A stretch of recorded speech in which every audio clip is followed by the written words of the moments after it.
最近香港演藝圈資深藝人鼎爺嘅家庭糾紛又有最新進展。呢件事唔係簡單嘅家庭內部矛盾，已經升級到法律層面。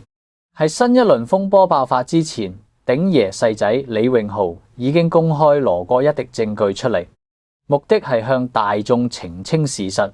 費事外界對家庭內部情況產生誤解。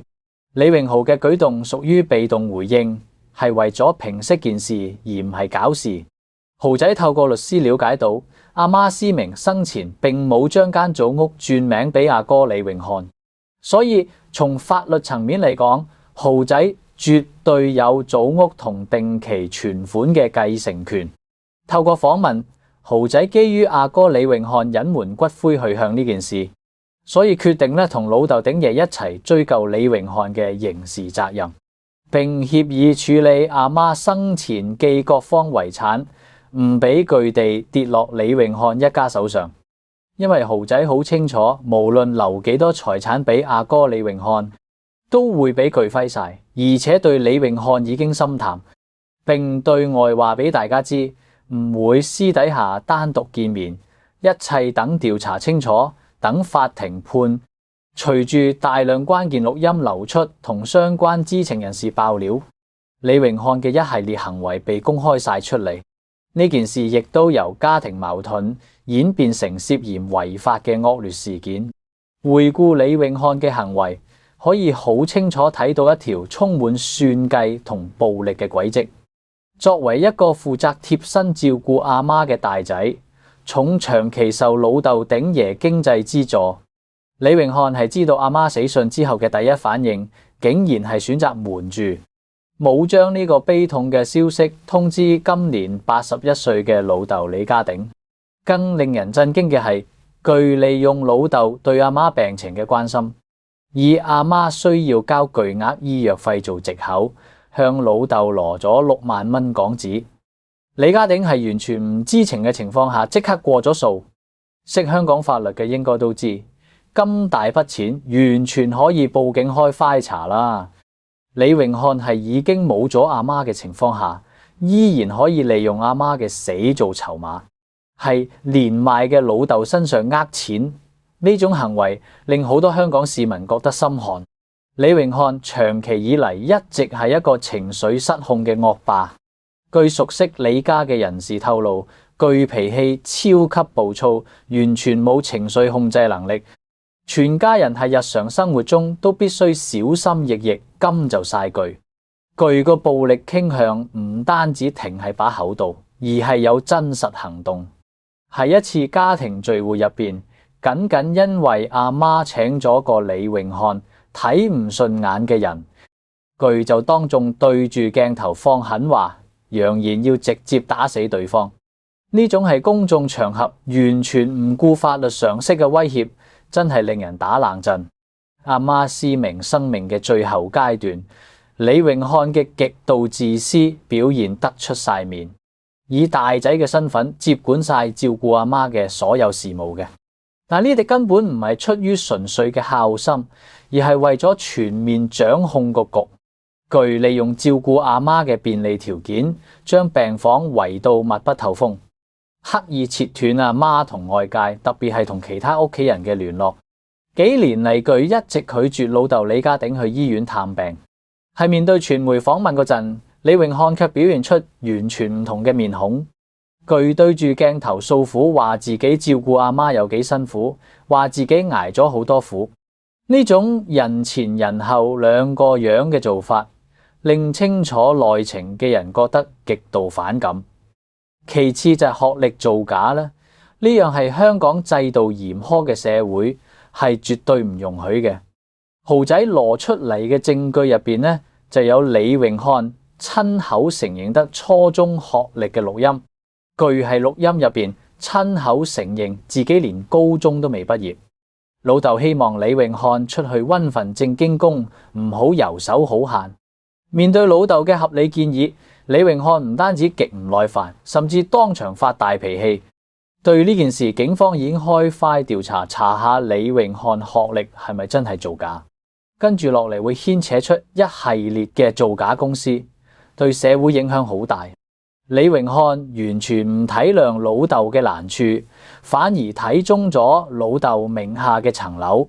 據恃住手頭上掌握嘅一滴所謂痛腳，公開威脅李家鼎，話隨時可以利用非法手段將九龍個層樓轉名去自己名下。對於一個老人家嚟講，呢層樓係具最後嘅退路同保命嘅資產。李榮漢只係將呢層樓當做榨取利益嘅工具。呢種威脅已經唔再係簡單嘅家庭內部糾紛，而係勒索。有法律界人士指出咧，如果係非自願嘅情況下強行轉名，呢樣已經涉嫌非法侵佔同詐騙，屬於嚴重嘅違法行為。李榮漢嘅惡劣行徑唔單止局限喺屋企入邊，係公共空間嘅行為一樣令人髮指。據地住嗰個屋苑嘅業主立案法團主席曾經公開控訴，李榮漢嘅行為已經嚴重影響咗成個屋苑嘅安寧，係香港呢地人口密集嘅居住環境，左鄰右里本來應該互相尊重，但李榮漢就將公共走廊變成自己嘅私人地頭。巨系走廊裝咗好多私人 CCTV， 全方位無死角咁監視鄰居出入，鄰居幾點出門，帶咗咩人返屋企，完全暴露喺巨嘅監視之下，嚴重侵犯咗其他人嘅私隱。仲有巨長期將大量私人物品堆喺走火通道，對成棟樓嘅消防安全構成極大威脅。當鄰居同管理處人員去勸阻巨嗰陣，巨唔單止毫無收斂，反而爆粗狂鬧人哋好耐。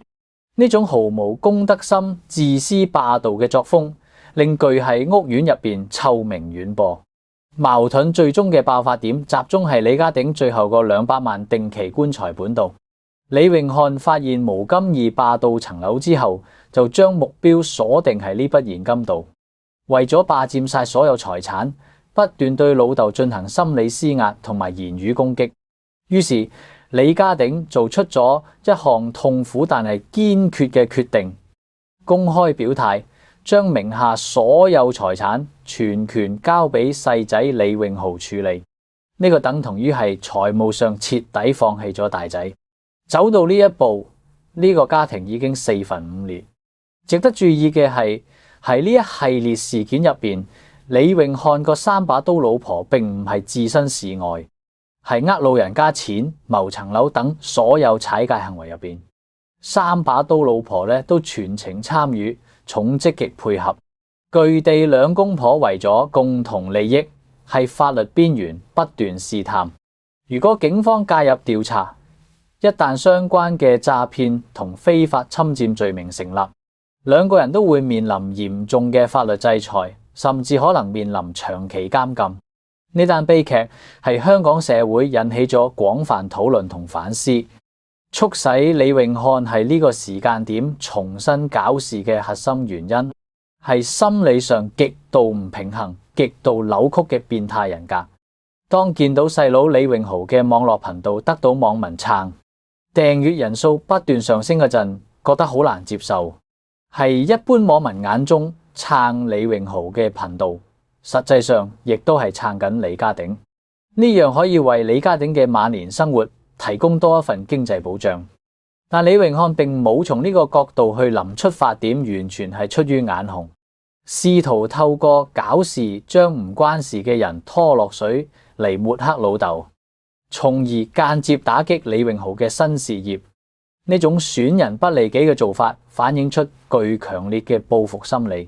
兩兄弟面對金錢同家庭矛盾時嘅表現，完全係天淵之別。李榮豪係極端情況下嘅冷靜，更加凸顯咗李榮漢嘅暴躁同無理取鬧。李榮漢係金錢上嘅索取毫無底線，搞到鼎爺財務狀況掹掹緊。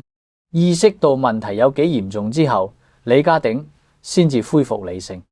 委託李榮豪嚟管理財務，睇住剩翻嘅資產。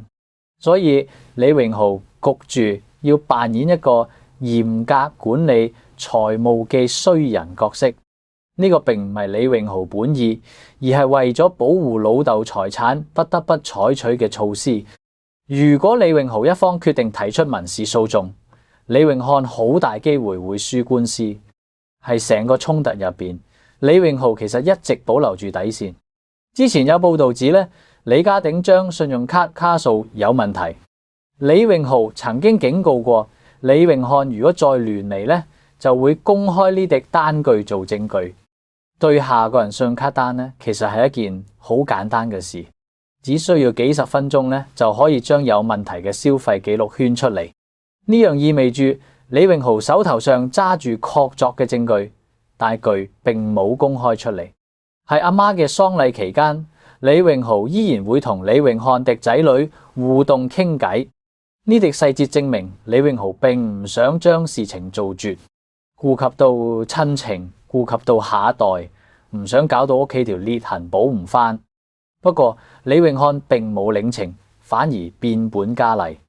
扭曲事實，不斷造謠，斷章取義，甘捏做故事。作為一個親生仔，唔單止唔體諒老豆嘅難處，反而聯合老婆不斷榨取老豆嘅身家，偷老豆部手機，公開私隱，惡意剪輯錄音等極端手段嚟報復。呢種行為已經超出咗正常人可以理解同容忍嘅底線。李永漢為咗發洩個人既不滿，想摧毀老豆同兄弟嘅生活，每一步操作都係損害緊具自己嘅信譽，以為自己可以透過傳媒操控輿論，但係實際上公眾既對眼係雪亮嘅。透過呢啲未經修飾嘅錄音同件事嘅發展脈絡，外界可以好清晰咁睇到李榮豪係逆境入邊嘅理智同包容，以及李永漢係貪婪驅使下嘅瘋狂同愚蠢。呢場由網絡頻道開播引發嘅家庭風波，最終只會令破壞者自食其果。